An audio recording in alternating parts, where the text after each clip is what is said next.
As the world marks 20 years since the death of Princess Diana, a photographer of famous faces reminisced about the time she spent with the electric royal. Gemma Levine, of Chipping Norton, worked with the princess on a book of portraits to raise money for a cancer charity. The pair made an instant connection, sharing jokes and stories about their children and meeting several times. Mrs. Levine recalled her meetings with Diana, who she said had an electric personality and would light up rooms. She said, "Diana was fantastic to photograph.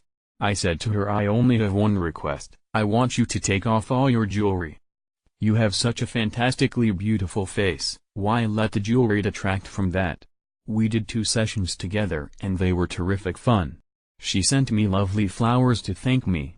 She was just good fun and very interesting, and we got on extremely well.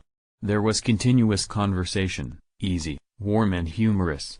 Mrs. Levine and the princess first met when the photographer was putting together a book of photographs, People of the 90s, to raise funds for the Malcolm Sargent Cancer Fund for Children, of which Diana was the patron. A meeting was arranged at Mrs. Levine's London studio, but the two ended up meeting earlier than anticipated. Following a swim the day before the meeting, Mrs. Levine inadvertently shared a lift in Harvey Nichols with the princess, though hoped she went unnoticed due to her wet hair and lack of makeup. She said, "The next day when she arrived I opened the door and she came running along the hall. She looked at me but she didn't focus on me. She said it was lovely to meet me and brought all her clothes. She stayed for about 3 hours and, when she was leaving, I went to the door to say goodbye. She turned around with a smile on her face and said, 'Haven't we met somewhere before?'"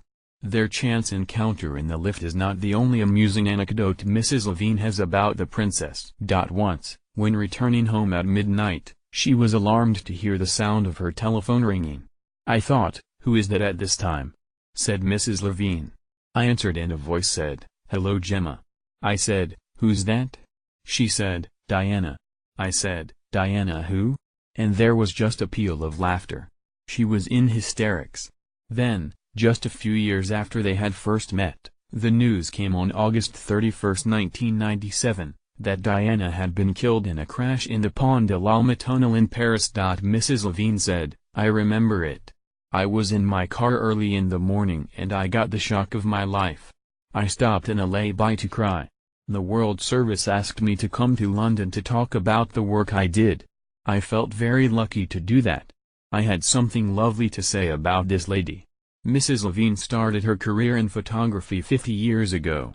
She became renowned for her black and white shots of famous faces and produced several collections of portraits for various charities. She has photographed many famous faces, shooting every British Prime Minister since Harold Wilson, with the exception of Theresa May, who declined her offer.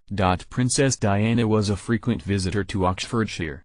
Her trips to the area included a visit to Sobel House Hospice in 1985. To view a gallery of her time in the county visit oxfordmail.co.uk.